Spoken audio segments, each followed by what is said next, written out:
Alright, notes on villains. So we've got Monarch equals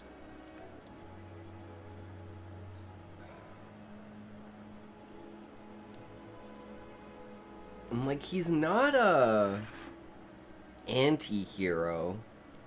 He's a vessel.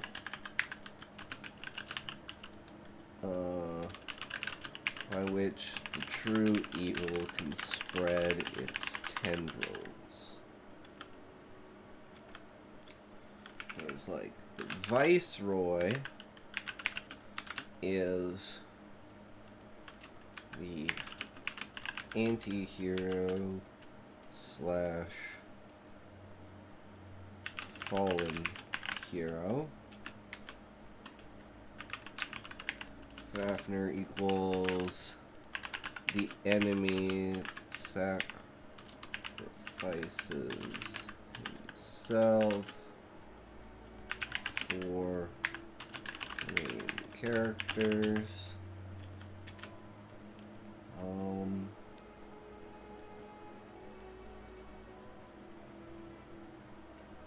So the main points of the Viceroy are how he plays both sides in his mind and how Anima tries to twist everything to make basically more emotional suffering.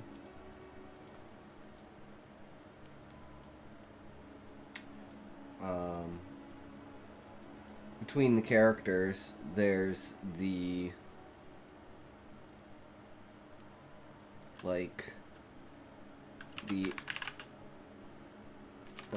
inside the main party, there is conflict between the Walker party and the Beastman party that they have at the end, because Walker Yap and Hildebrandt are like really well known as adventurers who specifically hunt down Beastmen. So, you know, old ties don't just die, or old grudges don't just die off with new ties. So that's like a running thing throughout it. Same with like people inside of the tree who are now trying to fight against the monarch, even though they have to fight the civilians of the tree in order to do it, because they're just blind idiots. But they're not powerful, so you can just literally just put them to sleep for a couple days, get them out of here. That's pretty much how it goes with that. And then the fact of kind of placing Gaia almost as the enemy at the end, because Husai's like, no, destroy my consciousness and try to take out the monarch, save the planet.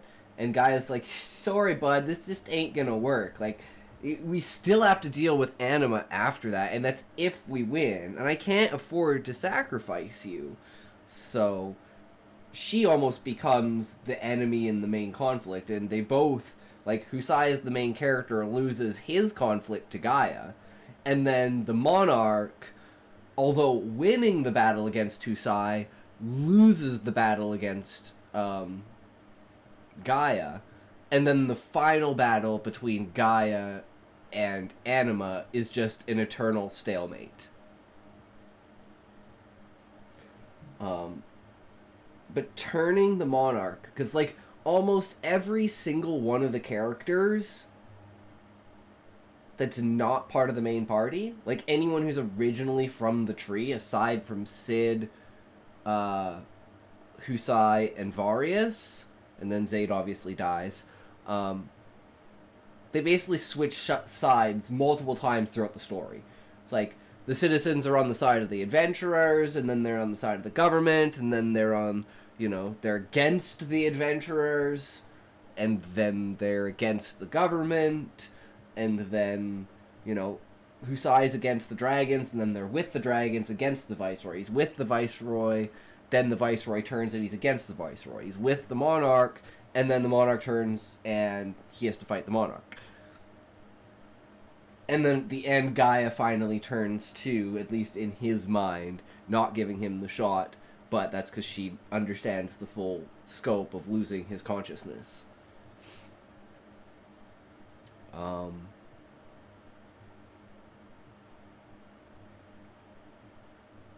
everything's embedded in knowledge. The more things that characters find out about the world, the more ambiguous sides become.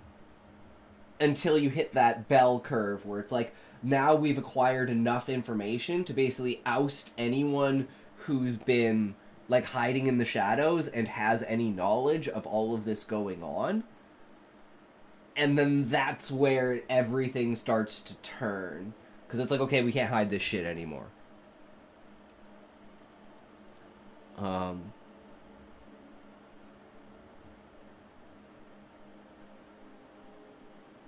just thinking, so it's like, from Husai's perspective specifically, he thinks that the monarch and the viceroy are separate people in the fact of like their continuous descendants. So he has spent his entire life almost, or he's spent like the entire viceroy's life, the one who just got inaugurated. And for that matter, he grew up with the monarch, who's the monarch now. So he thinks those are completely separate people from who they actually are.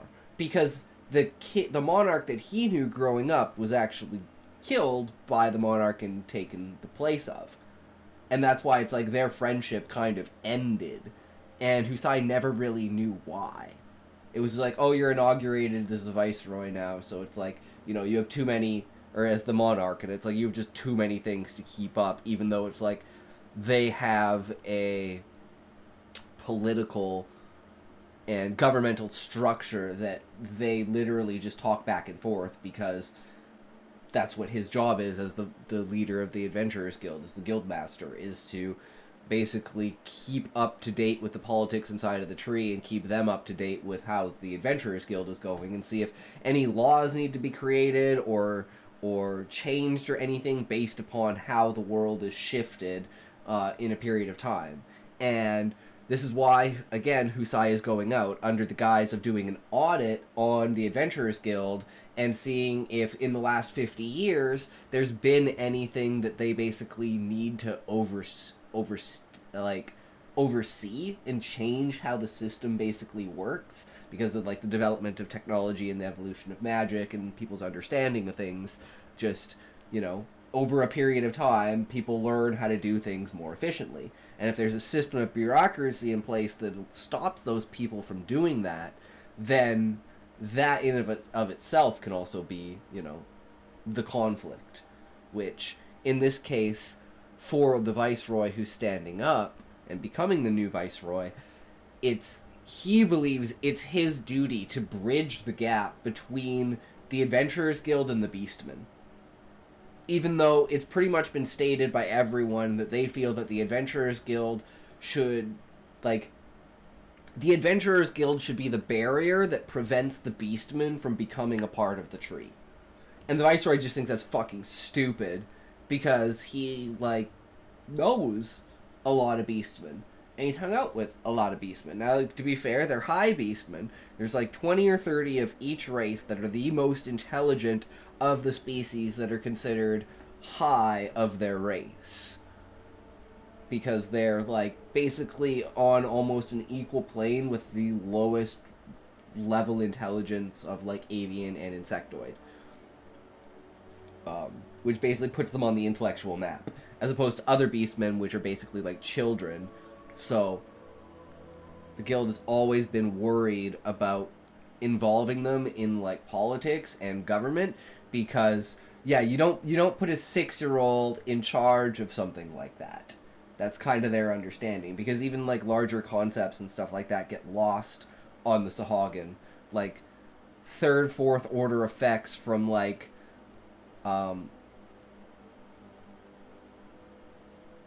disease of a crop or something like that. Or a loss of a piece of land. Or, like, a natural disaster. And it's like, oh, well, we've always had this much abundance, so we've never really cared to make sure that we preserve that abundance. And it's kind of this back and forth between the Adventurers Guild and the Sahagin, where it's like they're teaching each other different things about how the world works and how you can be more efficient in it. And again, that's a reason why the other Beastmen are jealous of the Sahagin, because they almost get special treatment as an experiment by the tree to involve the Beastmen in these kinds of things. So that's where all the tension between the Beastmen and the tree comes from, because the tree doesn't want anything to do with it. They barely want anything to do with adventurers, let alone something that's completely foreign to them. So it is basically soft racism, but they put it on a value of intellectualism and not being able to trust someone who can't understand those levels of like higher end philosophy, and like how the tree considers themselves extremely civilized and peaceful. And it's like there really isn't that much crime inside of the tree because there's no scarcity of anything. The biggest crimes are before the Adventurers Guild, and that was people going fucking crazy because they were basically turning the entertainment into reality because they were just so bored with their lives. So that's where people were like, okay, maybe we should just maybe we should leave the tree. The monarch's like, all right, yeah, you guys can leave the tree anytime you want, but good luck out there. It's brutal. So I hear. Wink, wink, nudge, nudge, right? So, for the level of villain here, the relationship between the main characters is extremely one-sided. But Husai is fighting for the side that he thinks is the monarch.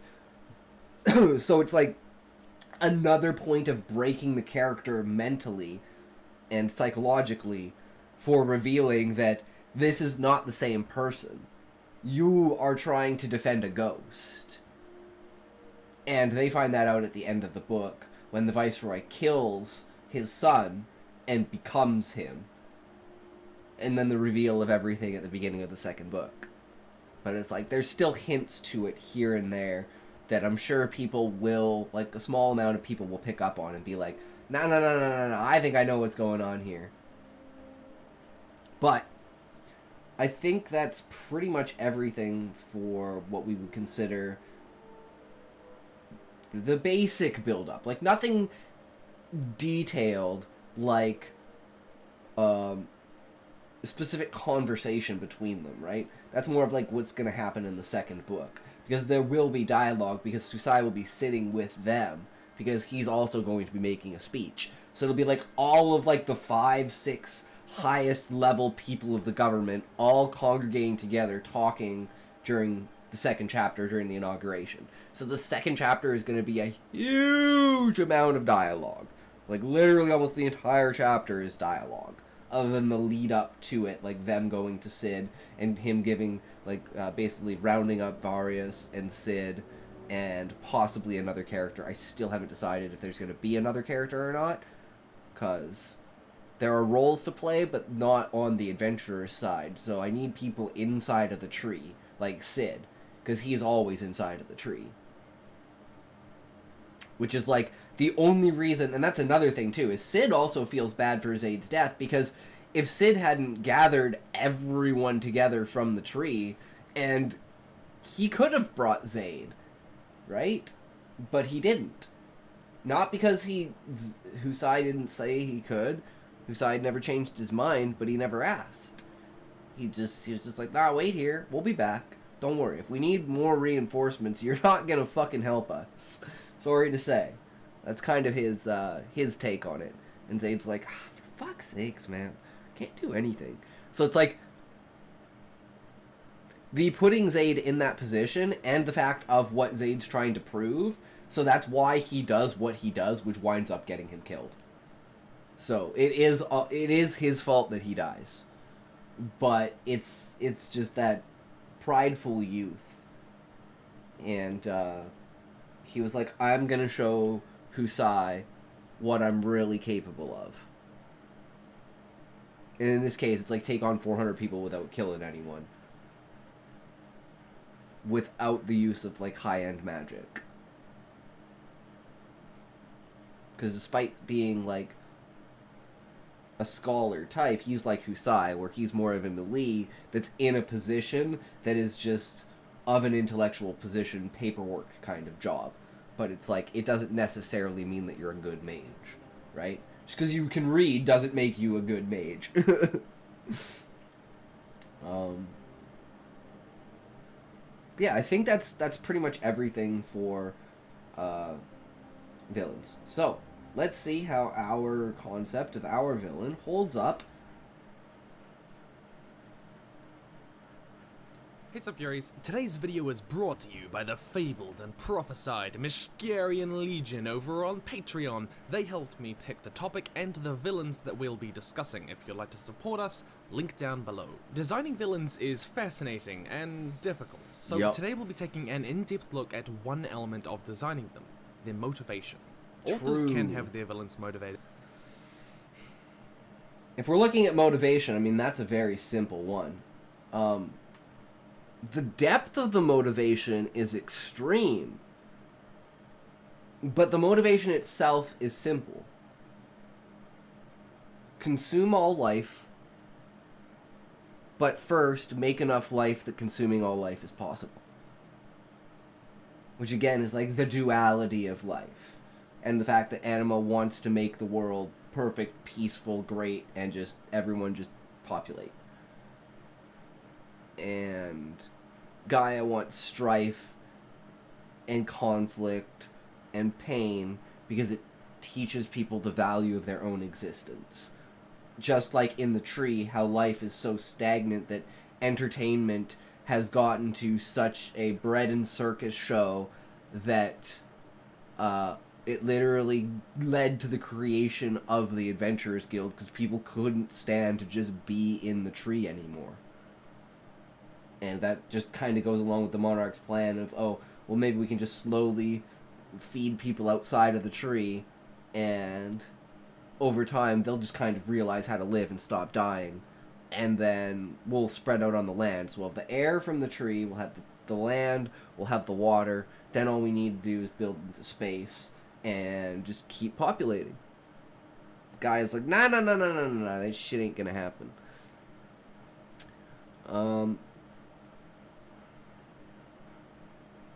And their original motivation, like, as what would have been the consciousness of the monarch, but as Gaia is explaining, or has explained, like, the fact that Anima controls their minds means that they, as people, are gone. They do not exist anymore. And that's like the problem of a higher consciousness overriding a lower consciousness, is it's literally erased from existence instead of going back to the foundation of like the universal consciousness, like going back to the source for the soulscape. And of course his motivation is very simple. Bad guy ate my mom, so I'm going to eat everything so that I will prove that he is gone. Because there's nothing left, I got my revenge. So I guess we have to go down to a secondary level, which would be the next enemy on the list, which is Fafnir. And then it's like maybe the difference between Fafnir and the other dragons, because he's the most inbred of them, so he is the least intelligent. But the other dragons are also much larger than him, and they could facilitate what the octopi need better than Fafnir can. So Fafnir was kind of left over as the vanguard to look over the beastmen to make sure they didn't fall apart and get annihilated by the monarch. I'm just thinking for Fafnir, like his 600-year nap. He's like, alright, I'll let them do whatever they're gonna do. Then they wake him up. His motivation is revenge against the moon, because the monarch killed Gaia's child, and like he's, I guess, at a low enough intelligence that emotions can overtake him. So he just straight up hates the Monarch. But he doesn't see the full scope of what the Monarch is, and he thinks he can beat the Monarch without, as long as the Monarch doesn't have his technology, which the Monarch doesn't have right now, to anyone's knowledge. It's in the basement, let's say, but the only people that know that are the Warriors of Light, the ones who are going to basically take it over and control it, and we're going to build the diamond weapon in order to try to, like, raise our chances of killing the Monarch. It's like, okay, we've got all the dragons on our side, we've got Gaia on our side, we've got her golems on our side, we've got all the Adventurers Guild on our side, we've got all of the Beastmen on our side, and we've got the diamond weapon on our side. Plus we have Husai on our side. It's like, we literally have the entire world against these two guys. We even have the octopi with their technology on our side by the end. It's like dropping nukes on them and it just don't fucking do anything.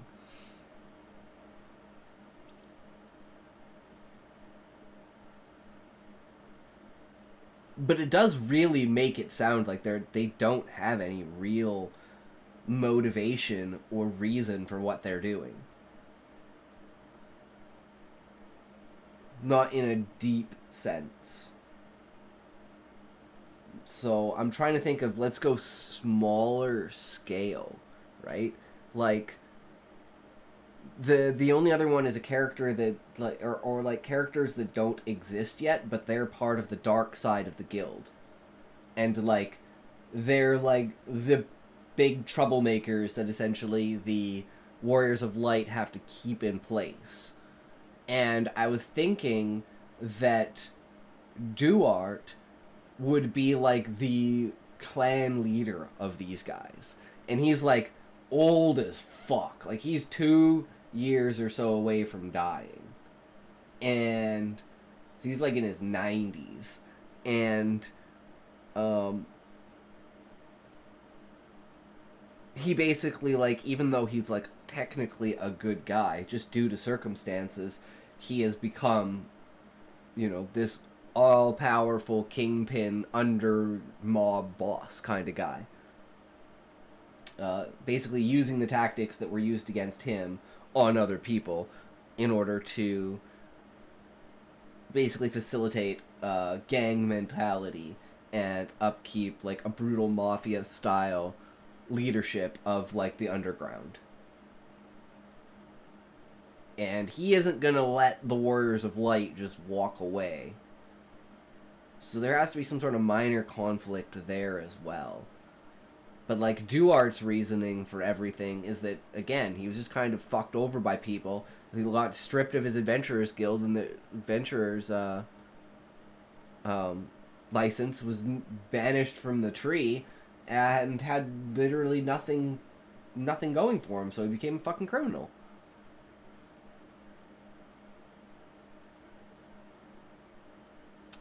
But maybe we can deepen those motivations in some way, shape, or form. Let's get on with it, because, it like, saying it out loud and thinking it out loud, it does feel like they don't really have any true motivations. It's just kind of, oh, something bad happened to me, so I'm gonna make something bad happen to you. Which isn't that great, but the story around it, and even the reasons for it, I think Anima's is pretty dumb, but that's purposeful. Whereas, like, Fafnir or this, like, basically mob boss, or, like, even, like, Beastman on the other side, I don't know. I just never really put too much thought into motivation of villains, other than their basic, like, character structure needs. So, they're layered in many ways, but I don't see their motivations being layered, which worries me. Because I know I'm bad at character creation and character depth and character analysis and shit like that. And, like, character interactions. And, like, keeping a single personality on a character. So, I don't know. Let's see. By almost anything. Greed, love, jealousy, self-righteousness, ambition, power, trauma, revenge, desperation, or hatred of sand. I don't like sand. It's coarse, rough, and irritating. But whatever it is, what's more difficult is weaving that motivation into the story in a compelling way. I'll be using the terms hero and villain, which have complicated literary meanings, but for this video, it'll be a simple way to describe the protagonistic and antagonistic forces in the discussion. We'll be breaking this down into 5 parts: communicating the villain's motivation, connecting it to the heroes, passive and active villain motives, good guy villains, and save the world stories. So, how do you write their motivation to be compelling? Communicating the villain's motivation to the reader is important, but how the author does that is critical. At its heart, this comes down to the famous axiom, show, don't tell. The whole villain monologue where they say, "And that's why I want to murder all the left-handed people, because they killed my cat when I was 6. It isn't that interesting. In Fullmetal Alchemist, Shao Tucker's motivation is communicated to the reader when he murders his young daughter in a desperate alchemy experiment to protect his state funding. This event communicates 2 things: the values behind and the scale of his motivation. True. That he values his position in the government far more than he cares about his family, a shocking thing to realize, and the scale being that this value is so intense for him that it would motivate him to kill his innocent and loving daughter. Demonstrating what they value their goal over can set them apart as the villain, especially if it creates a sharp contrast with the values of the hero. It's not the worst thing in the world to want to be powerful, unless the author demonstrates that they value power over justice. Likewise, showing the scale of their motivation reveals how much and what kind of a threat they are. What are they? I'm just thinking here for this, for the monarch, and how the people, like, the people themselves, due to the manipulation, but there's always this, the guy behind the curtain, who's the founder of, like, the fanatics that are going crazy and spouting all these things and hate adventures and stuff like that. Like, all 3 of the groups, normal people, the fanatics that hate the Beastmen, and then, like, the Beastmen sympathizers, who are like, we want Beastmen to be able to be in the tree, who are with the Viceroy, who are like, ha! We knew the whole time it was a Lamia that was up there. He didn't have any wings, motherfucker. 13! Darling! Welcome, how's it going? We are discussing villains and their motivations, and how shallow the motivation for my villain seems to be. Ooh, it's a hard hit, but it's the truth. All I could say for, like, the type, like, their value, like Anima's value of revenge. Doing great. Yesterday I modded my Nintendo. Ooh, that sounds fun. Fun and interesting. How did you mod it, good sir?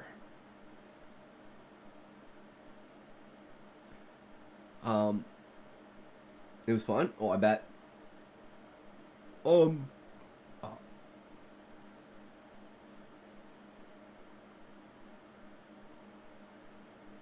The citizens going against the Adventurers Guild and kicking the adventurers out of the Adventurers Guild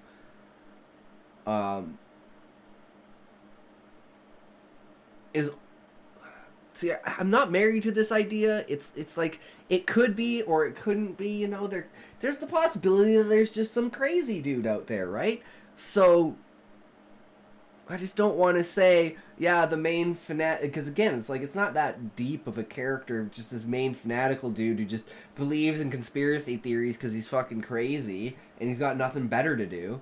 Followed a tutorial on YouTube, plus I needed an SD card and an adapter for it to plug it on my laptop. Yeah, those can be kind of annoying to try and find and shit like that, especially old shit. But it is what it is, right? But hopefully you got it all set up and good to go. Sounds like you did. Around an hour, but it was worth it. Yeah. True. The motivation of Anima is his mother being eaten in front of his eyes. And the scale of that motivation for revenge is consuming the entirety of existence.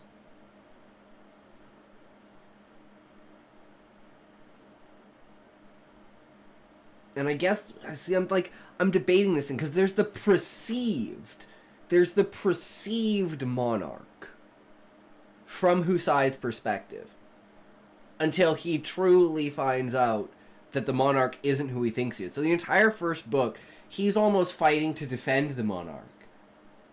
Because he's like, no, man, we grew up together, we were friends, like, this is all fucked up, something's wrong here. And of course, there is something wrong. That's not the same person. He murdered him. He murdered his own son to take his place, because that's how the lineage works. And that's why their relationship fell apart. It wasn't the bureaucracy, it wasn't them being leaders, it wasn't that, it was the fact that he wasn't the same person. And that also changes Husai's view of it, especially after witnessing with his own eyes the Viceroy turn to the other side and murder his own son and become his son.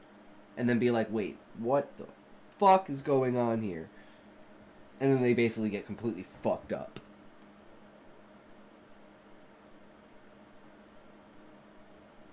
And same with, like, Fafnir is so angry at the moon being pulled out of the sky and the monarch trying to wipe out the beastmen, what he considers basically his children. He would tear down the tree and kill everyone inside of it if he could. And then there's Duarte, who his motivation is maintaining, like, a safe haven for people that basically get fucked over by the system, like he did, where he went to group with people and they basically pulled the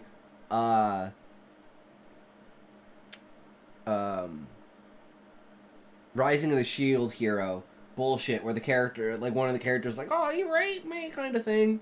And then, you know, he gets thrown out of the guild. And, like, these guys are the original bad guys, because they're going around, like, fucking people over. So then he comes back and he fucking kills them.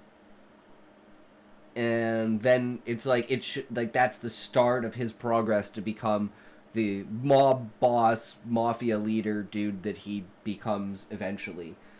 And either he just died or he's, like, just barely alive in the book. Like, he's, like, 85, 95, like, on the verge of fucking death. But he still has his empire. But he's just trying to keep and maintain a place for those kinds of people.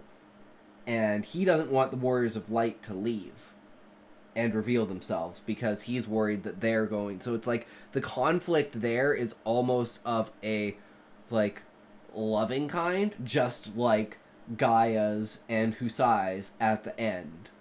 So it's like, I don't know why, but just in my head, just everything kind of goes like that.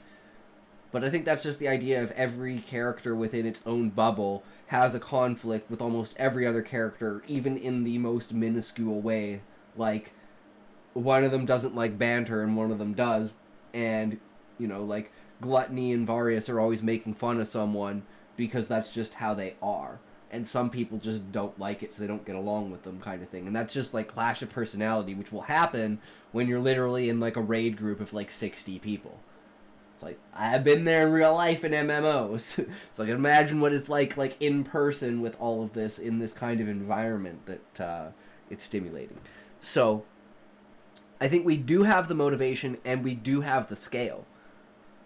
So despite what we think is a shallow motivation, I think the way that we've intertwined it into the story to show the scale of what the characters might do or the limits of what that character would do. Like in the beginning, where Husai has no will at all, literally against the idea of killing, like, the monarch, even beastmen and stuff like that, unless it's like absolutely necessary, to almost being in a bloodbath moment where he is just throwing everything he can at the monarch. Because one of the things that Husai doesn't know is his connection to Gaia gives him the advantage in magic. And there's always been these two scenes that I've wanted. Or at least one scene that comes from the aspect of magic to show, like, what the consequences of magic are. And then a character that counteracts that thing. So one of the mages, at some point, when you use, like, your soul reserves of mana, essentially, you start to basically eat at yourself. So, if you keep casting magic past the point of your mana pool, you will start to injure yourself. To the point that, like, your bones will explode, your muscles will tear from the bone, and you will literally, like, disintegrate and explode. But the only way to do that is to maintain the spell. And the way I think about it is, if you lit yourself on fire, but to most people it's like, oh, once you're on fire, it's like, oh, okay, well now I'm on fire, I'm fucked. But this is like, if you were on fire, and any time that you thought, oh, I don't want to be on fire, you weren't on fire. So it's like, you have to maintain the mental fortitude in order to maintain the magical control that you have while your body is being destroyed. So you can do it, but most characters get like a limb or an internal organ or something like that just fucked up, and then they lose consciousness or they lose control of the magic. You can lose control of the magic in a sense it will explode you. So it can, like, flow out of hand. If it's, like, preemptive, with, like, for instance, let's say, like, a firestorm of wind, and you're like, using a cyclone to send flares of flame into, like, an area. It's, like, the effects of that can last after the spell is cast. Like a channel. So if that gets out of hand and you can't dissipate it, it will steal everything from you and kill you. So there is that, but it's like you have to literally be going above and beyond to create that kind of outcome. Which is very dangerous to do that kind of thing, and people know that it is. But it's even in and of that, it's super hard to even pull that off. Some people use that as like a cheat code to like get the extra little bit out and then like fuck up their fingers or something like that. But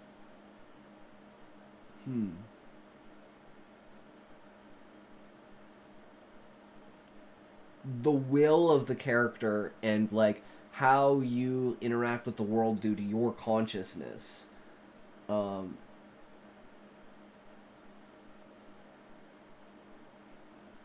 shapes the motivation of the character. So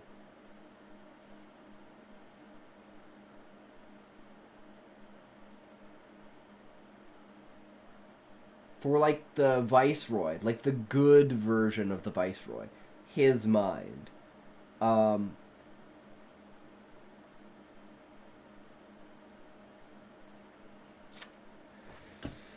it's like, I don't know if it's like it's just Gaia in there and Gaia's protecting him. Like he's whittled away so much, and it's like this is actually Gaia, and all of the experiences with everything have actually been with Gaia.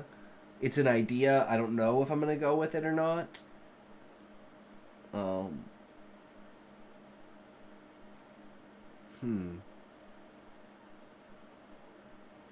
But yeah. The perceived reasons for being a villain versus the real reasons for being a villain. Because of the position that the monarch sits at. He's like Palpatine in that way. Like, he's good, but he's actually bad, but everyone thinks he's good, and then he's just really bad. Willing to do. In contrast, it can also make a villain more multidimensional by demonstrating something they are not willing to risk to achieve their goal. This is particularly effective if the villain is shown to be willing to risk, or not willing to risk, something that the reader would usually care intimately about. Family, friends, or social acceptance per se, rather than something like money. In Avatar: The Last Airbender, we learn that Zuko is unwilling to risk his crew almost certainly dying in a storm to pursue the Avatar, giving layers to his motives. It's also important to note that villains can have multiple goals and priorities in a story, some more important than others, and it can be interesting to have those goals conflict. Zuko wants to be loved and accepted, but he also wants his honor. And those two things aren't always the same. Of course, villains who are so motivated as to do anything to achieve their goal are exceptionally dangerous. Nextly, it's critical to understand the villain's motives within the context of the heroes. Yeah. One way is to reflect the hero's motives. In John Truby's The Anatomy of Story, he notes that you must see the opponent structurally in terms of his function in the story. A true opponent not only wants to prevent the hero from achieving their desire, but is competing with the hero for the same goal. Find the deepest level. And it's kind of like Husai is trying to reveal to the world what's actually happening, and the monarch is trying to prevent that.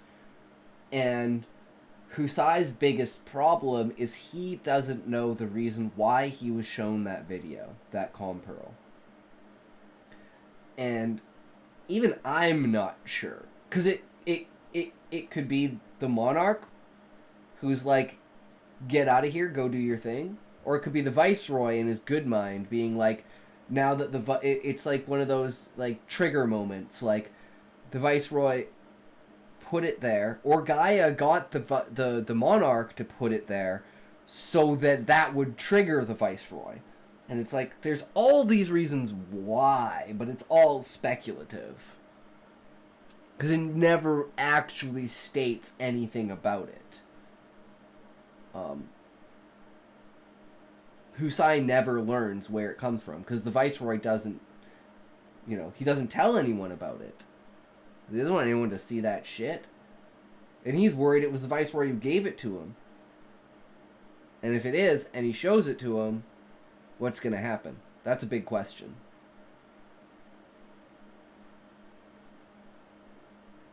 And basically the most important thing that they're fighting about is over the existence of the Beastmen.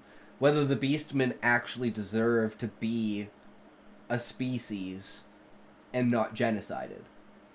Because like I think Eggy said, where's the next genocide? Well, the next genocide would be the elimination of the Beastmen as a whole. But that's not... It's not as viable. Like I said, the monarch already tried that. He's already done the nuclear option. He's already fucked up the world. So now he's just kind of sitting back. And he's like, well, I mean, we killed most of them.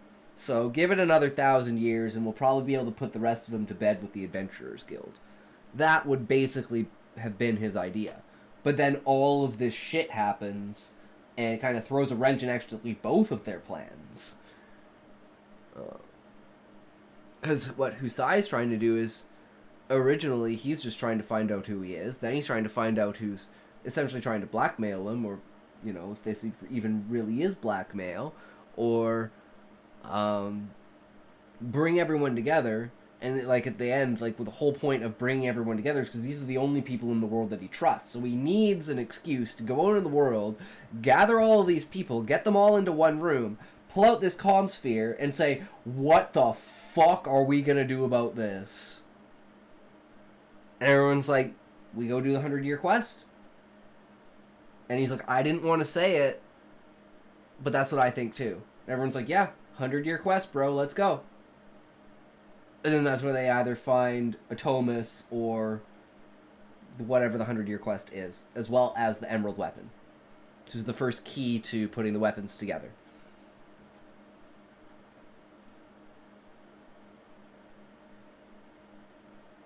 And then for Fafnir,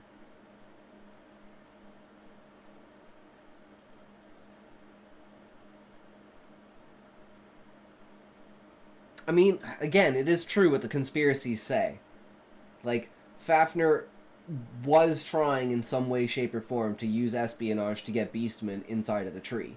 And the fact that this is just happening now is also a product of Fafnir's meddling with one of the concubines, because she's a Beastman sympathizer. And she's basically, like, whittled her way in to be voted as the concubine to the Viceroy in order to whisper in his ear about allowing Beastmen inside the tree.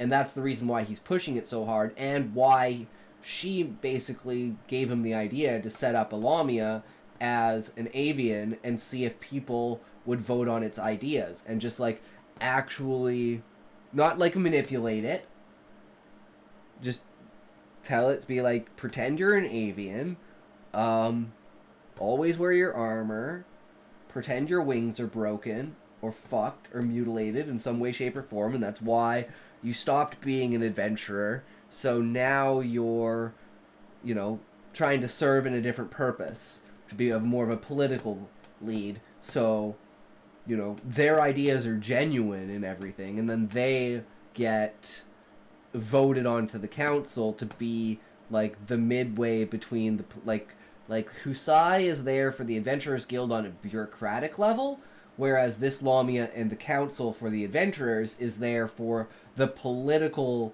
alignment between the Adventurers Guild and the tree itself. So, like, the values that, like, they're representing to the tree the values that the adventurers have when they're inside of the tree. Because crafting is a huge part inside of the tree, and that's the main reason why when they get kicked out, losing all of those crafting stations is super important, especially after they just got back from a miserably losing battle, and they're completely destroyed. Sean, welcome, welcome. Hope the day has treated everyone well. I made more progress on editing and posting chapters. Hell yeah, dude, we'll read chapter 2 today. I'm super excited. No, today was a fucking lazy day. We had, like, our annual computer-based learning, so I sat in the back and slept for about 6 hours today at work. It was fucking great.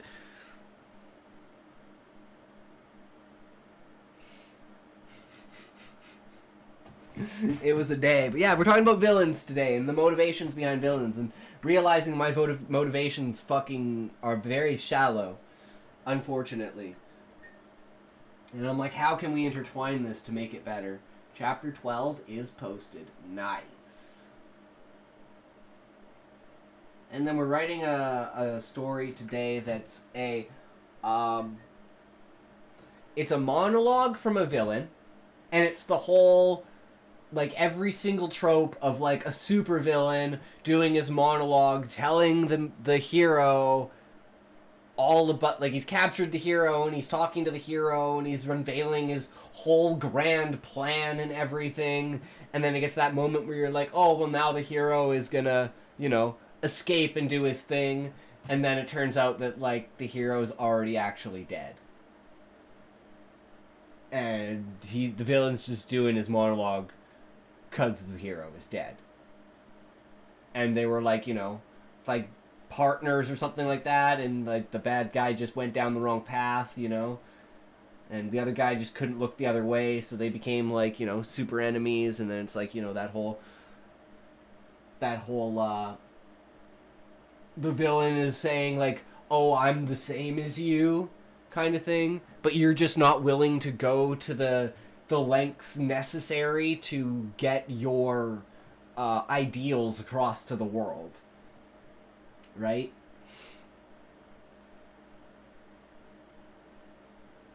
I kind of want to do, like, some Viltrumite logic versus some, like, Superman logic.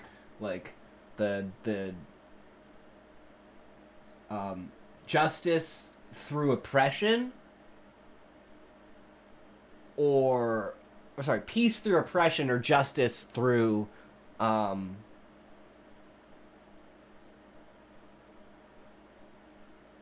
do you call it?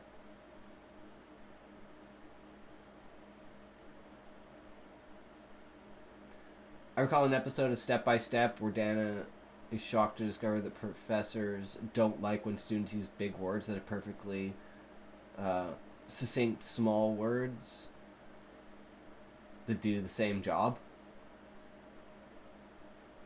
Yeah, because that's why I try to avoid like using a lot of advanced language in a non-poetic sense, because it's like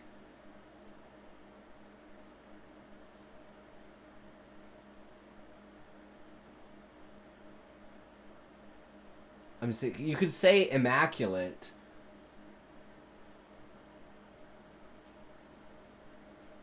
I'm a certified Purple Rose enjoyer. Nice. Levi, welcome, welcome. How's it going, good sir? Yeah,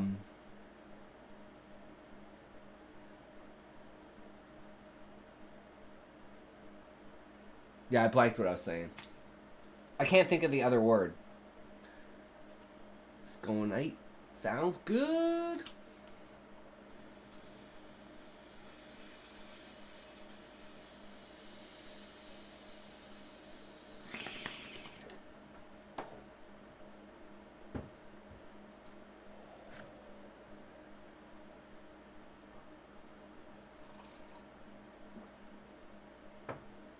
Started thinking last night about that episode and tried making the worst example of a sentence that uses needlessly long words.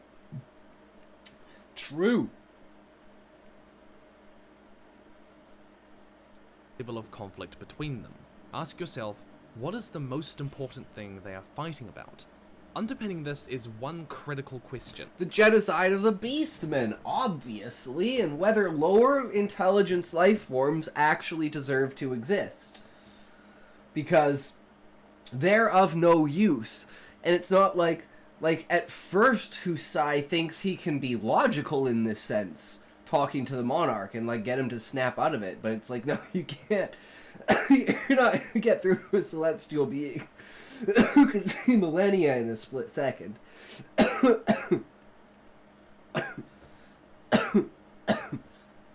don't get why you'd use small words when there's a perfectly good big word that'd be more fun.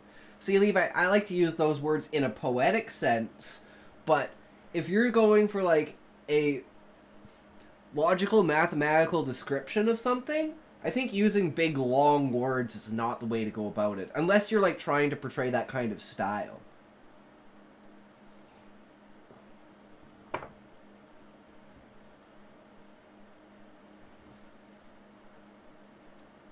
I guess one would be like,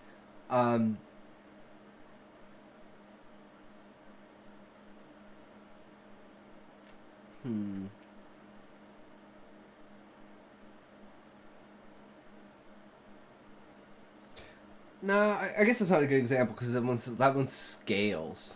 You need something that doesn't scale for something like that, right? Because then the bigger word is literally bigger.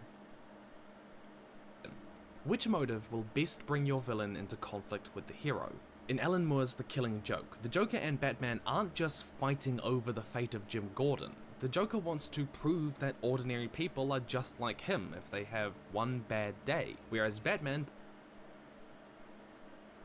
Constabulary instead of cop or policeman.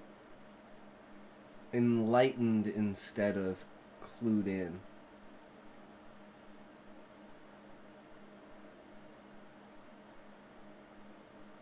True. Good examples. And like I say, every time I'm thinking about motive, I'm like, our motives are so shallow. It's unfortunate. They're deep for the storyline, but they are just basically revenge and... yeah, both of them are motivated by revenge. believes that they can always choose. And the scale of that revenge is destroy everything. They are brought into a conflict because the villain's motivation fundamentally reflects but disagrees with the hero's motivation, naturally bringing them into a conflict where only one of them can come out on top.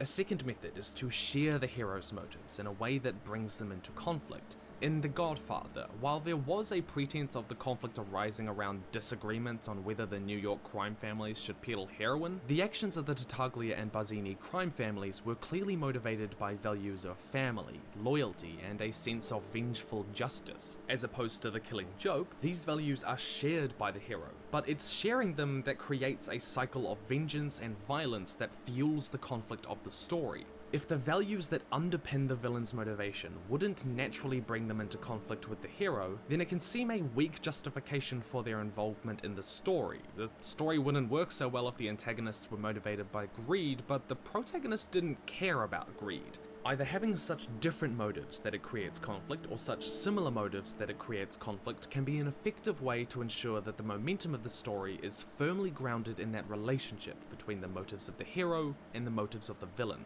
How passive or active your villain's motivation is will help shape their role in your story. The motivation of the villain usually exists on a scale between A, passive motivation, wanting to stop the hero from achieving their goal, and B, active motivation, wanting to defeat the hero to achieve their goal. One example of passive motivation is Bertha Mason in Bronte's Jane. It's kind of passive in the concept of the monarch doesn't necessarily want to kill Husai. He just wants to get rid of lower life forms because they're basically taking up space, and their consciousness isn't needed.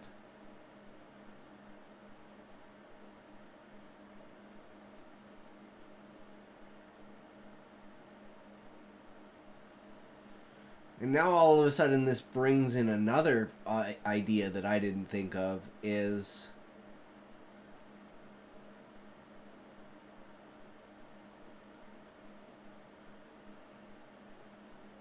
for consciousness, right? Everything, like all consciousness comes from Gaia, right?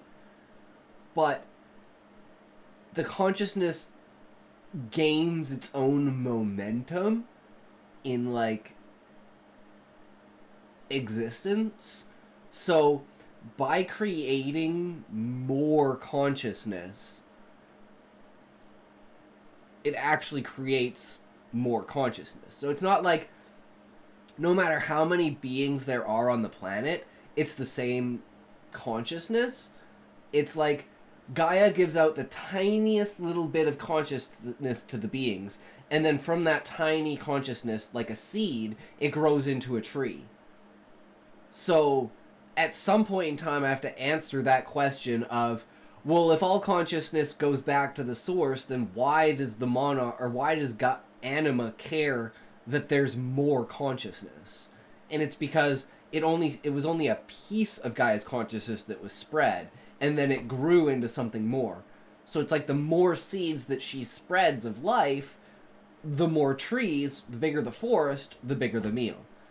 In Past Life Remembered, which is also one of my fictions, I had introduced a strange green creature covered in pustules.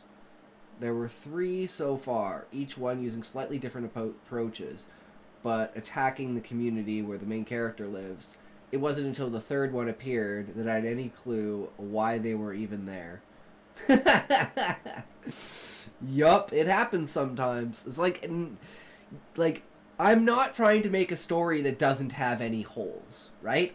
I'm just trying to thought process out and structure the story so that it has as minimal holes as possible. Because there's going to be things that I don't think of that people are going to say, well, why didn't you think of this? Why didn't you do that? And I'll be like, well, because I thought that was just that to me was just a basic understanding of reality that I guess I have, that I never transferred through I transferred through the book with, like, subconsciously through my writing, right?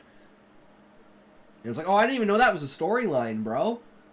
How did you make that a storyline? But, like, if somebody can make up a storyline that you didn't intend in the book, I think you've done a really good job writing the world. Especially if it's, like, because of character interactions. It's like, oh, well, what about this? You built all this up for this character. It's like, wait, what? The only character I can think of for that is, like, Husai and Hildebrand. And that's, yeah, about as close as it gets. Yeah, whose motivation is primarily to stop the hero from achieving their goal of marrying Edward Rochester. This passivity of the villain makes the hero more interesting because it gives them more agency. They decide the direction of the story and the villain responds to them. The classic story of Snow White is an extreme example of active motivation of a villain. The Queen's motivation to become the fairest in the land leads her to defeat Snow White in hopes to achieve her goal. She becomes more imposing as a villain because the story's tension is based around her actions forcing the heroes to react. Snow White doesn't even really have a goal in contrast, and this is a continuum. Most villains sit somewhere in the middle between these two extremes. For example, Moriarty in BBC's Sherlock series. He wants to both stop Sherlock from undermining his criminal empire, but he also has a goal to personally destroy him. Deciding whether your villain has a more passive or a more active motivation will help determine how your hero... Early on in that story, you were introduced to the son of the mayor, who is the town bully, always getting away with things. 3 creatures were hired to attack the town because the son picked on someone with money and little scruples. Creatures are unaware that the target has already been removed and sold into slavery. Nice. I mean, at the end of the day, it's your story, so even not even having a reason for them, like, until, like, way later on or something like that, you know, is still completely fine, too. But weaving it in more like that, it's like the creatures appearing out of nowhere because they're unaware that their target's already been removed, so they're, like, wandering aimlessly like Meeseeks that the person who summoned them died before they could achieve their life goal. They're just wandering around.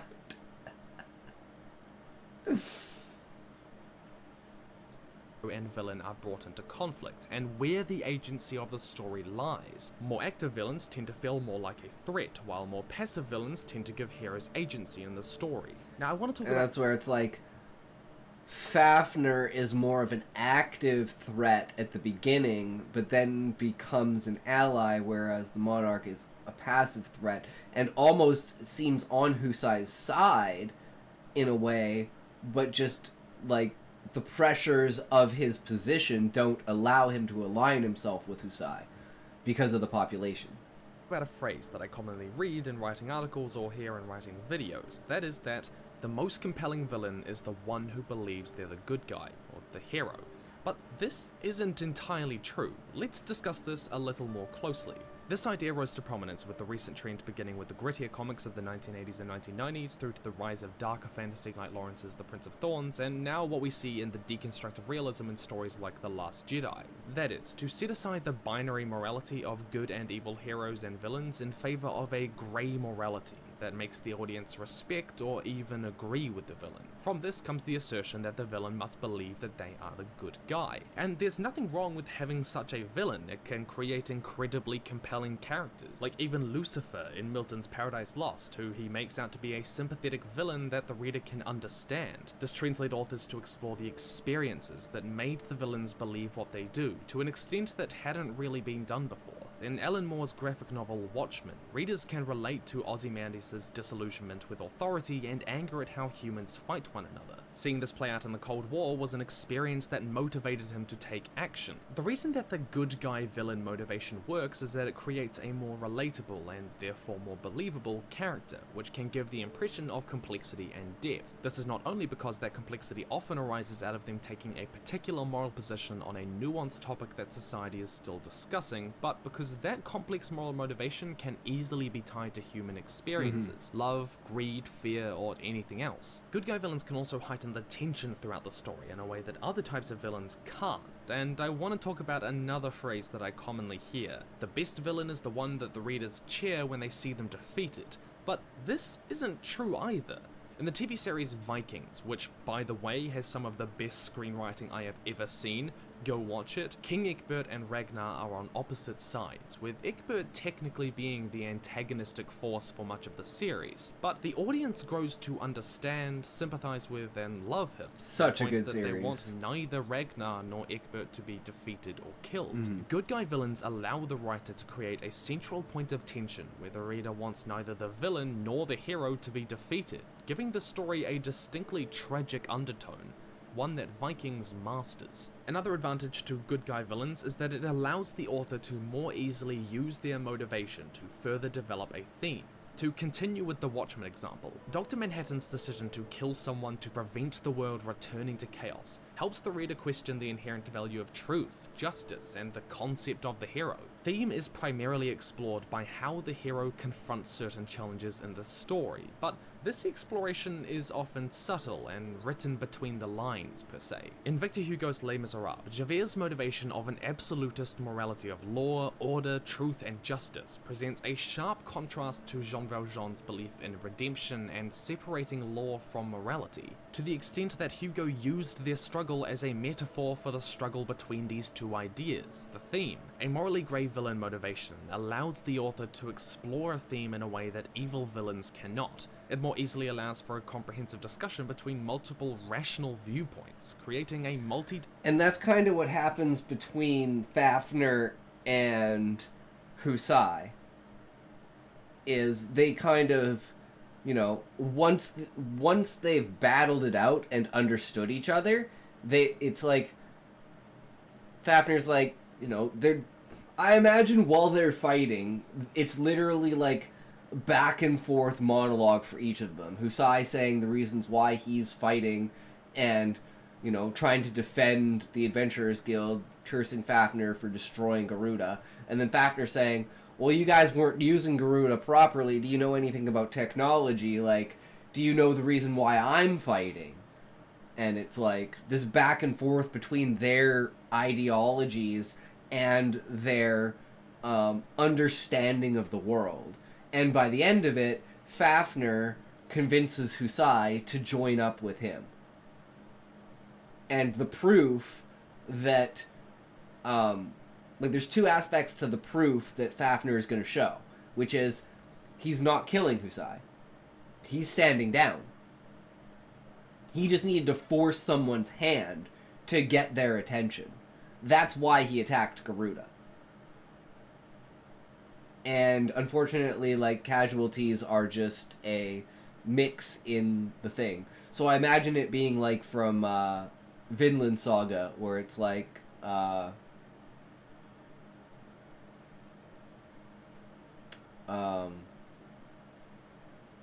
can't I remember their names? Askeladd and Thorin?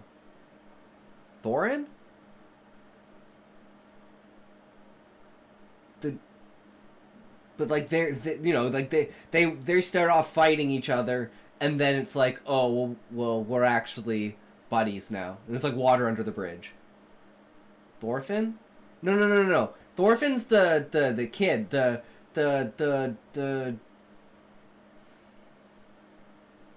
other guy that the main mercenary dude that Askeladd fights in like the very first like season. Thor's? Yeah, maybe it's Thor's. No, that's his dad. Who's the mercenary Viking dude?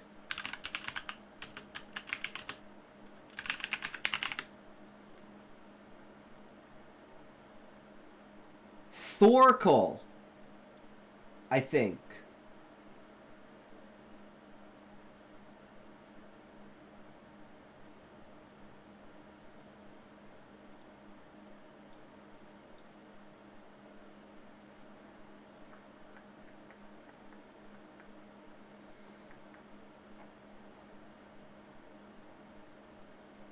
This guy.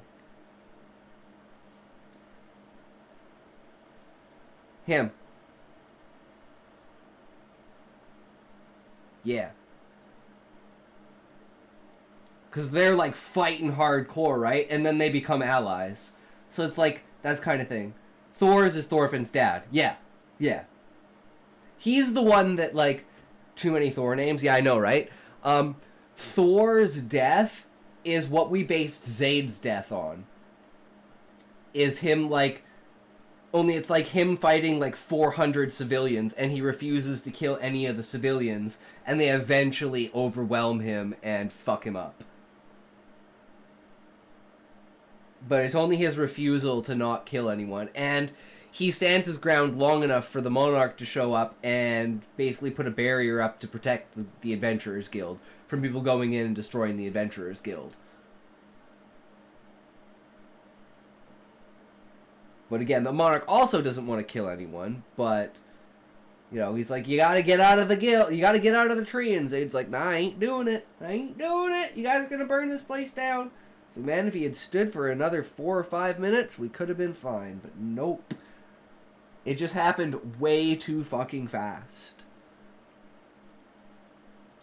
Dimensional hero-villain relationship that is not simply physical, but ideological. However, one danger here is taking this a little too far and having the theme feel heavy-handed for the reader. This often happens where the conflict is so clearly allegorical, or the interactions between the villain and hero are so ideologically charged that they lack any real character arc or character experience to truly give them context. They come across more like mouthpieces. Greetings, villain. I disagree with you on your Hobbesian position of the state of nature being a war against all and life being nasty, brutish, and short. Ah, but hero, your Lockean position that the state of nature has the law of nature to govern it is clearly inferior to mine. I suppose our philosophical disagreement can only be resolved by one of us dying, representing the death of either of our ideas. Quite right, villain. True. But none of this of either of our ideas. Quite right, villain. Okay. Side note on Dark Lord villains and Lord of the Rings. Many rightfully note that Dark Lord villains lack character depth because their motivations are largely reduced to want power equals take power. And that's how Atlas Shrugged is written.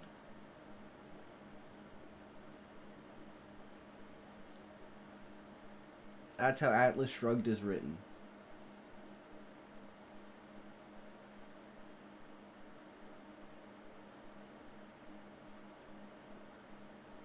I mean, it's...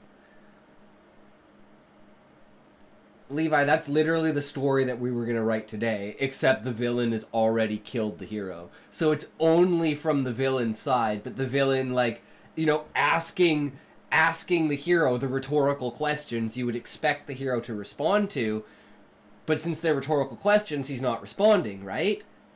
But then you find out that the reason he's not responding is because he's actually dead. But the Dark Lord taking power isn't really Anima's motivation either. He's an angry kid who was basically given infinite power. Demon to me means otherworldly creature, so having demon as a race always frustrates me. Yeah, like, demon is, like, to me, like, the closest you're gonna get to demon in, like, the physicalist of, like, a species, to me, is, like, a dragon, a Balrog, like,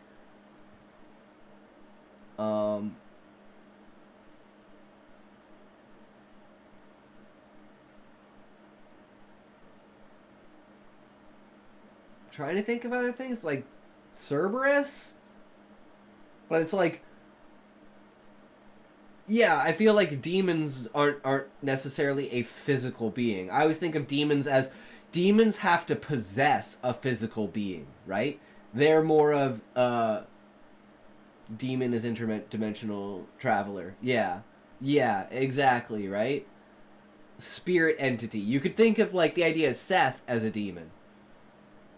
But demon has a lot of different meanings to a lot of different people, right?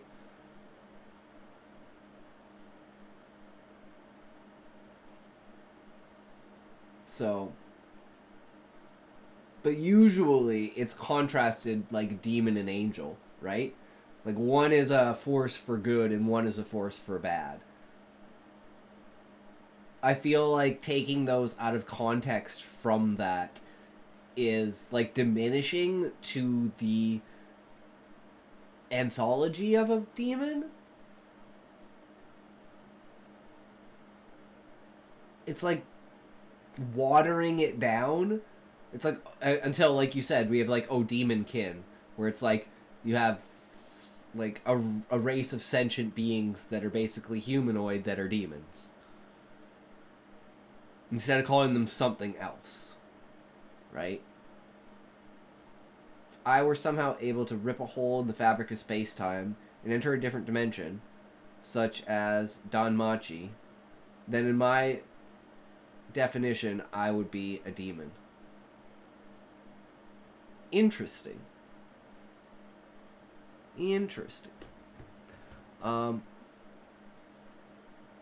However, it should be noted that while Sauron was a Dark Lord type, Tolkien's analysis was not on what is good and what is evil, as many complex villains supposedly explore, but it was a meta commentary on the nature of evil itself.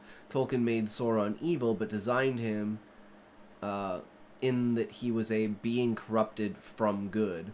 A commentary on this belief that evil cannot create, nor is anything born evil. It can only be corrupted. The fact Sauron's magic worked most on men was a remark on how the tenacity to sin is innate to man, especially those with power. Most importantly, the ring is destroyed not by the forces of good, but by Gollum's addiction that the ring ironically caused. Good may not always triumph over evil, but evil will always destroy itself. Likewise, Frodo succumbing to Sauron's magic at Mount Doom is meant to realize that no person is immune to evil thoughts, and no man can stand against sinful desire alone. So yes, Dark Lords can be useful for exploring themes. Sorry for long rant. True. But none of this means that the villain must believe that they're a good guy. People often do things that they know they shouldn't, sometimes out of fear or addiction. And it's common for people to believe that what they're doing isn't necessarily right, but that it simply isn't wrong.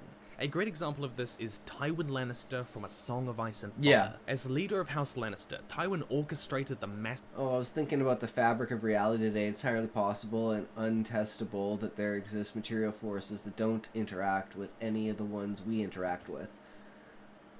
Like, I don't know if you've heard this from me before, Levi, but that's my concept of, like, what dark matter is and dark energy. It's like, they're things that our bodies haven't interacted with for us to basically have an organ that recognizes what they are. And I think of this in the way of, at some point in time, right, if you believe in evolution, there were beings that were our ancestors that are genetically related to us that did not have eyes or ears. But at some point in time, due to influence from the outside, our bodies created these organs in order to interact with them.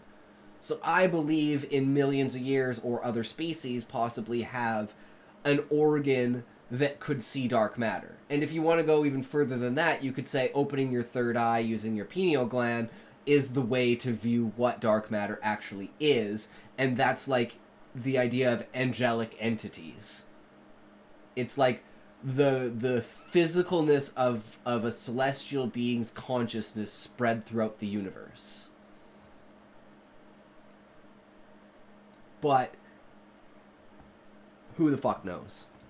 Murder of the Rains of Castamere, along with 300 men, women, and children. But Tywin never viewed himself as either good nor evil, really. He was motivated by duty, the survival of his house, and honor. I mean, like, particles that don't interact with any of the particles we're made of. We wouldn't be able to observe them because they just don't interact with us. Well, there are particles like that, Levi, and the only way we can actually test them and interact with them is through third-party means. And that is dark matter and dark energy. We don't know what they are. They don't interact in a way that we believe matter should interact. That's why we can't pin down what it is. It's just there is a miscalculation to the equation that this fills the gap for. Either that or our entire idea is fundamentally wrong about what existence is. which is where consciousness comes in. And I think consciousness is the true bridge between, like, relativity and quantum mechanics. Those third-party means rely on a way they interact with the stuff we're made of. No, Levi, because it's all mathematical. We only mathematically believe that dark matter exists and dark energy exists. Because we look at what the scope of the universe should be, and our answer is this. But we're seeing this. So we're like, how do we get this from this? Dark energy and dark matter. That's why we call it dark energy and dark matter. We don't know what it is. It doesn't interact with light. It doesn't interact with particles. It is simply a mathematical missing point of how we have calculated what the actual universe's size is and what it should be made of. Why do certain things become illegal? It isn't because those acts are immoral. There are many immoral acts that are not, and should never be illegal. Things are made illegal because they never negatively affect others, and not the person performing the action. Theft harms the original property owner. Assault or murder affects the victim. Things like that. True, Sean. That is like I think that's a basis that people undervalue in society. The true reason as to why things are the way that they are. And an extreme example of that is like video games and TV shows and almost all forms of entertainment media. You look at what we allow on as an influence on our media, right? Like, we don't need to go as far as like snuff films or anything like that, but like the amount of violence, the amount of conflict, the amount of just like bad things that we have ingrained into our entertainment is like stepping away from the fact that these things are bad. The reason why we allow them in entertainment is because they don't have a victim. There's no one being harmed, generally, unless it's an accident. Alec Baldwin shit. But anyways, generally no one gets harmed in the making of said actions. It is all for entertainment purposes. Or like writing a book where a character dies. You're not actually killing someone. So it's like the idea that, for instance, like even now sometimes with people being like, oh, video games make people into murderers, video games make people into drug dealers, video games, you know, this and that. It's like all forms of entertainment pertain to the human condition, and the human condition understands the value of contrast between extremes in order to show a position. So you have something to judge yourself against in order to say, do I think I'm in a position where I should be compared to the rest of society, right?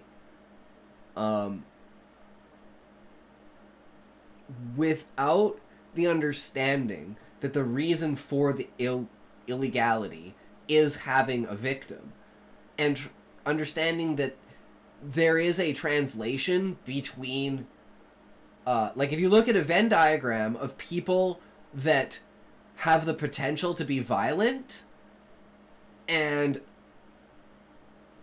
people that watch violent shows, you're probably going to have a higher ratio of people that commit violent crimes.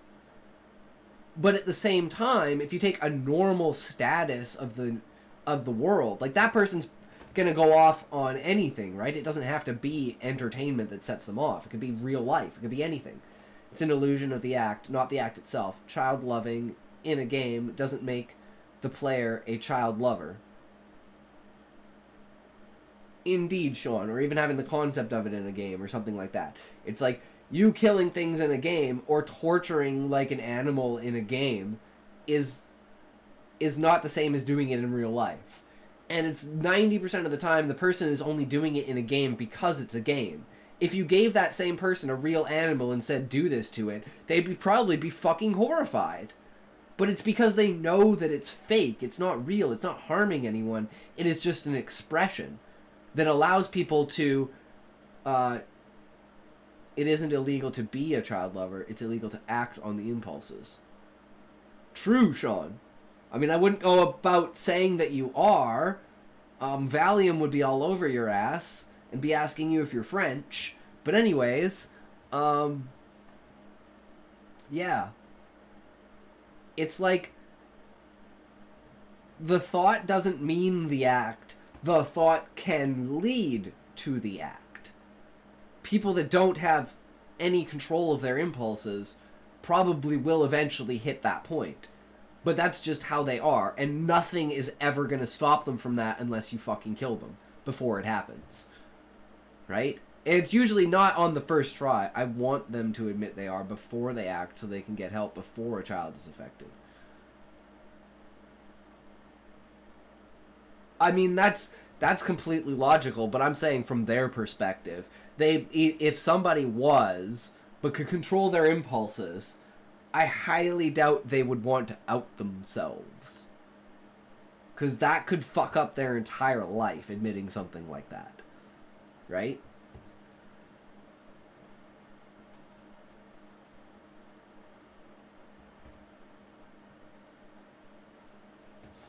But I totally understand where you're coming from. And I actually agree with you.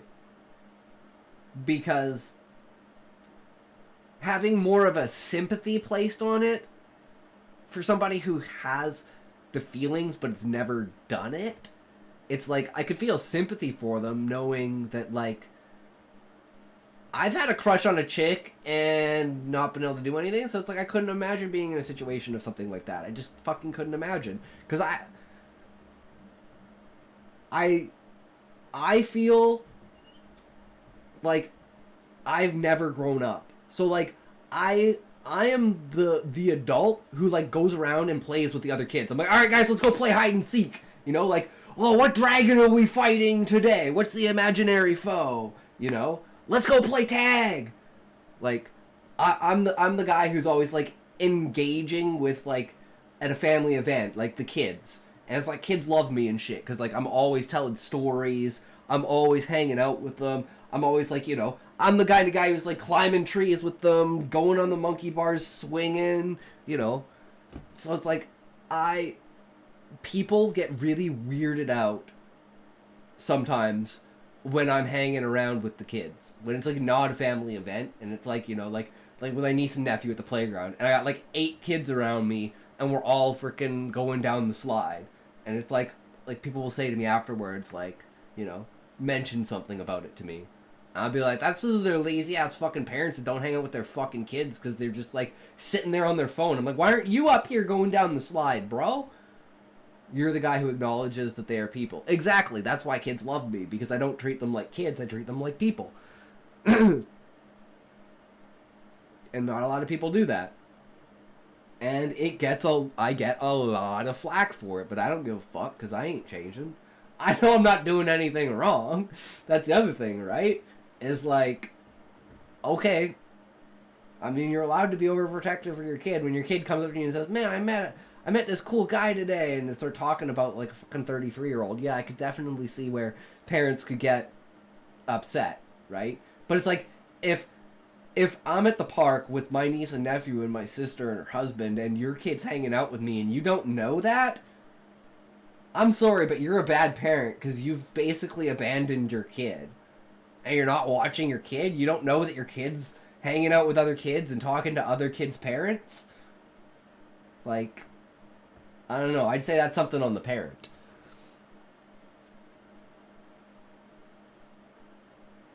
But anyways, back to the show. He saw himself as consistent, effective, True. and a respected leader, but reducing those... So I've always wanted to have kids, but I have yet to find a woman who can put up with me. Yeah. I don't know how to shut the fuck up. Until I learn how to shut the fuck up, I don't think I'll get a girlfriend. Unless I find someone who's, like, exactly like-minded like me. I live somewhere pretty high trust, so it's not strange for kids to be off at the park on their own. I definitely did it as a kid. Oh yeah, same here, same here. I'm just throwing out a random example. And I meant like I meant specifically if the parents were sitting at like the picnic table like on their phone while their kid's at the park. So it's not like they just randomly let their kid go to the park. It's like they're there at the park, and then their kid comes over and starts talking about it, and then the parent comes over and starts talking to my sister about it. And then my sister points at me, and then they start coming over and talking to me about it. And then I'm like, maybe you should, like, I'm not going to say it to them. I'm going to do whatever they say. They say jump, I say how high. Because I'm polite and respectful, and I understand where their perspective is coming from. So I have no animosity towards their, like, thing. But I would say, as a parent, maybe you should be more aware of your kid, because if something's going to happen, that's how something's going to happen, right? But at least they're active enough to, like, say something about it and maybe talk to their kid to be like, don't. And then, you see the kid next time, my dad said don't talk to strangers.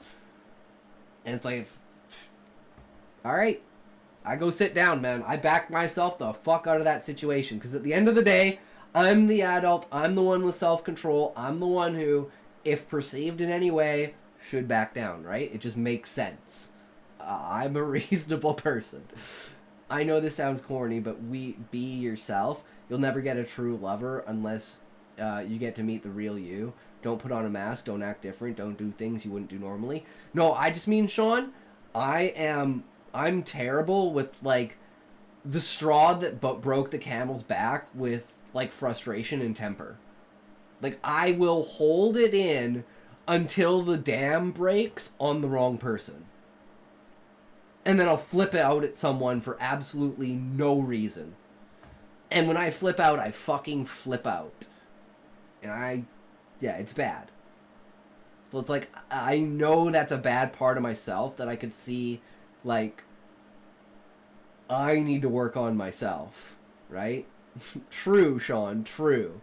So it's like, and that's not, oh, I need to bottle things up more. That's, no, I need to stop bottling things up. I need to start being able to confront people, because the reason, like, the biggest problem is the reason why I only ever freak out on the wrong person is because I'm comfortable enough with that person to let my guard down and do that.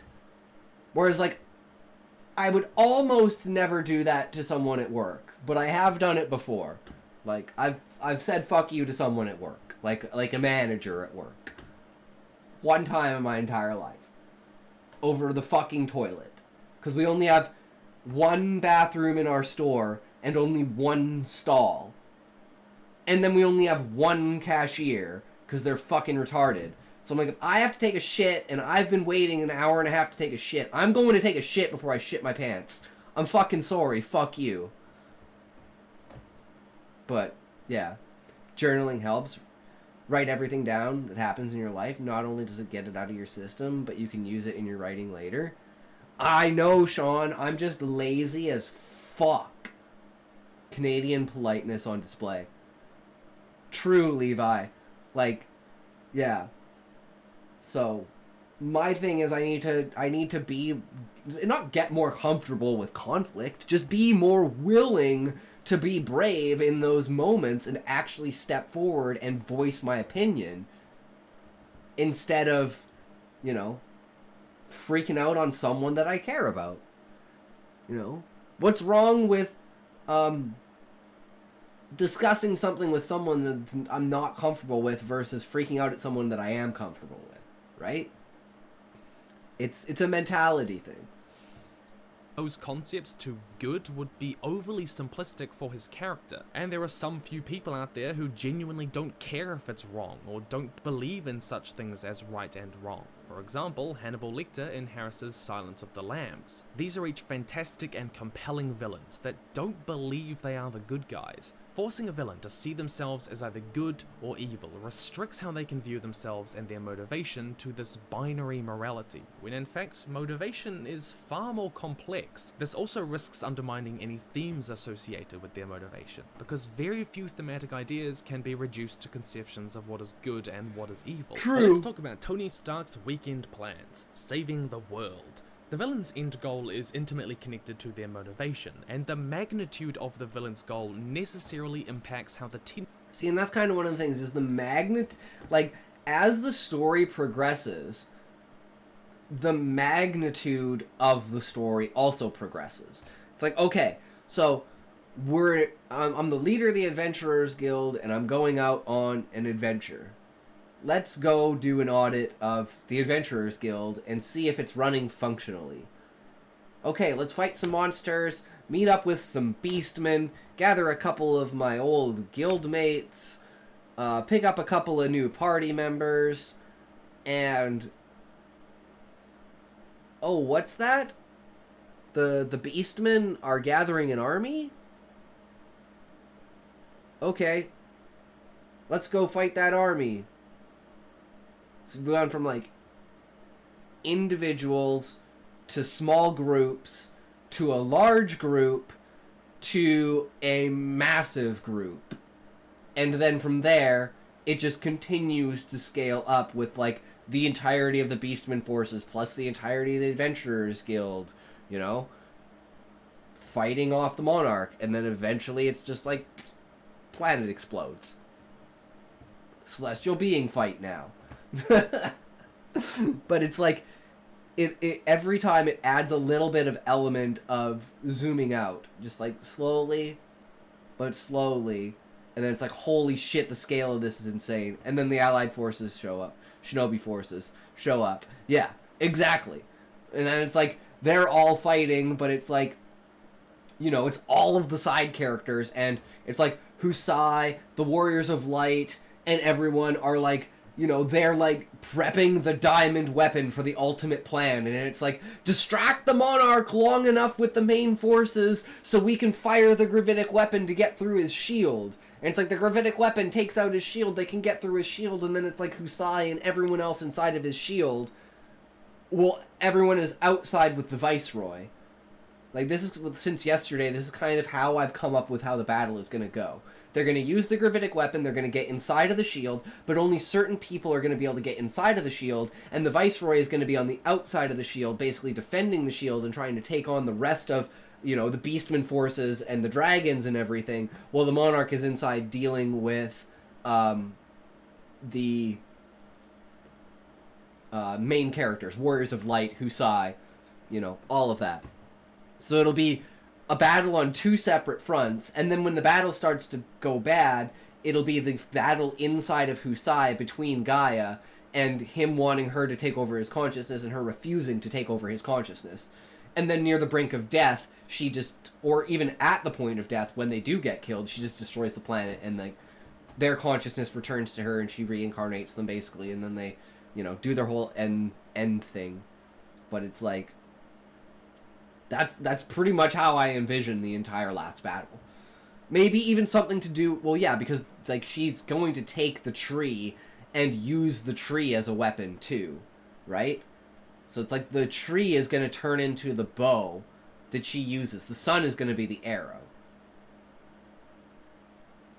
I don't know what the string is going to be, but maybe the tree is also the string. Like the canopy of the tree is the string. I don't know. We'll figure it out when we do it, right?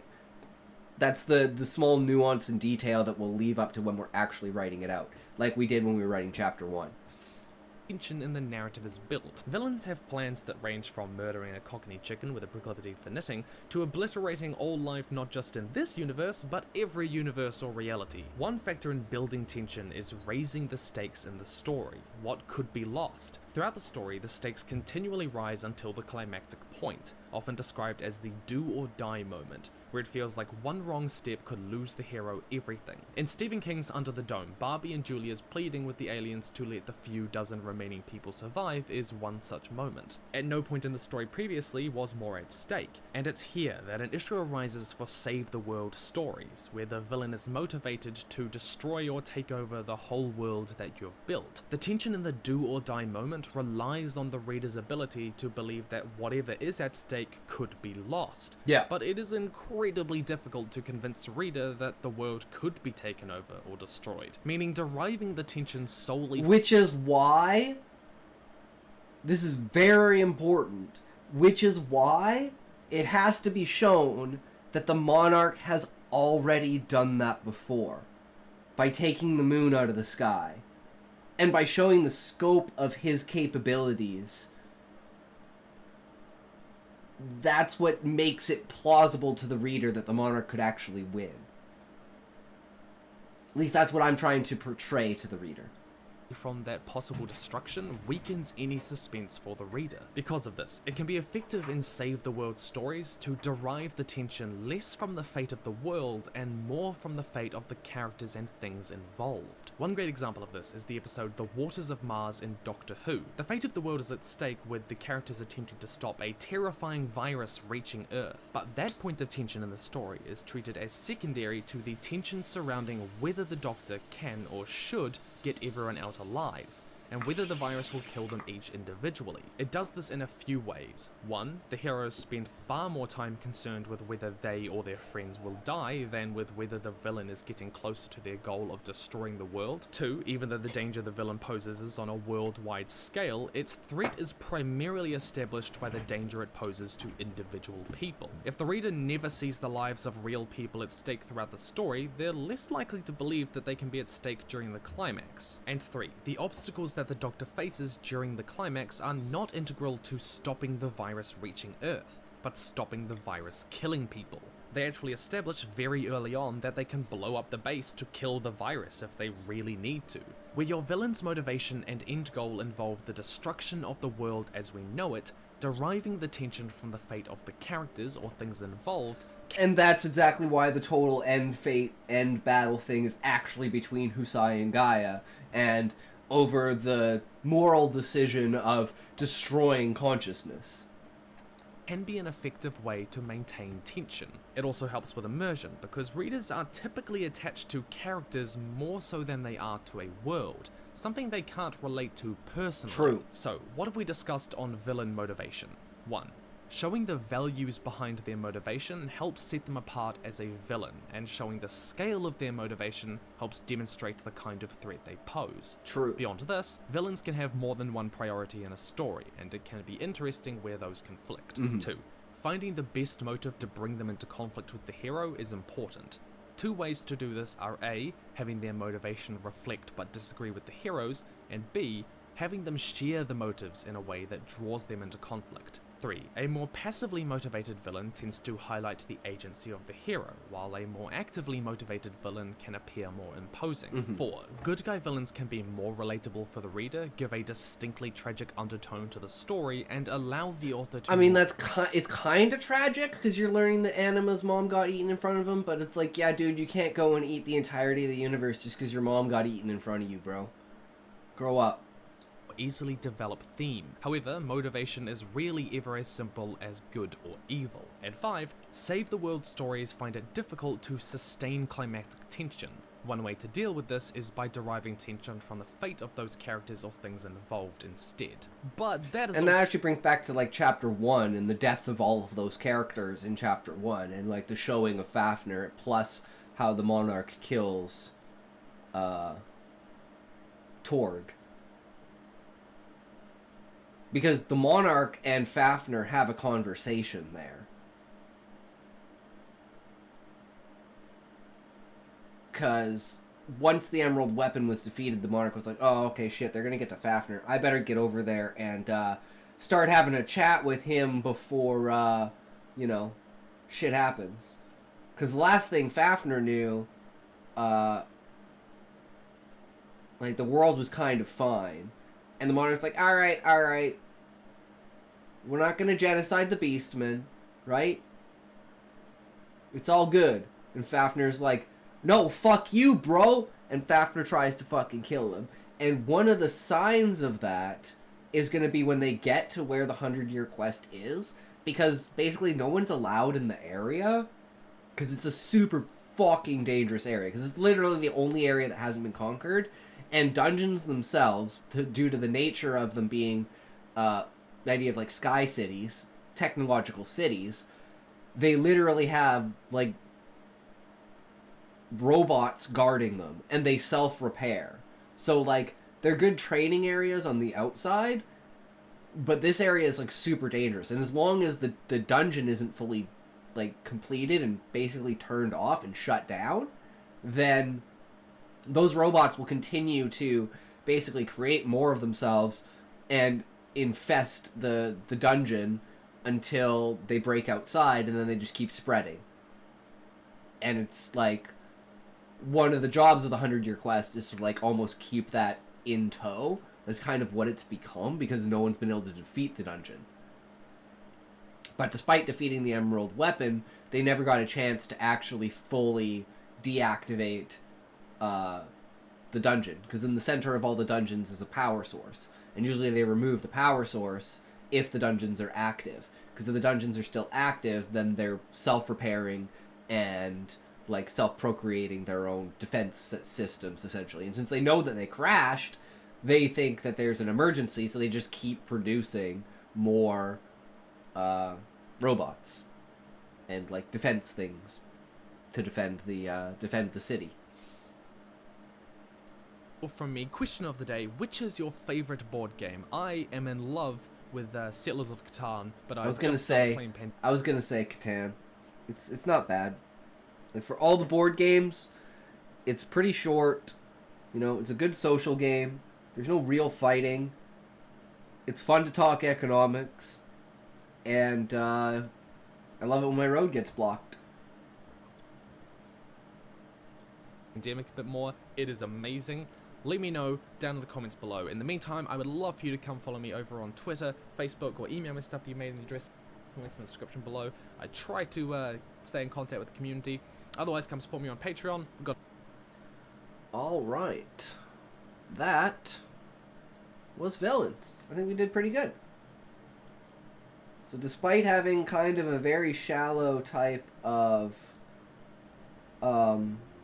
motivation, I think how we've woven that motivation in, and the multiple factors and sides and personalities, plus the imagined perceived reality of Husai thinking that the monarch can be turned back because he used to know the guy, and then until finding out that that's not the same guy. So it's like his entire motivation changes from the first to the second book as well. And it's just kind of everything's always fucking changing. Because I think that's how the best way to go about it, because the events that take place make the characters change, right?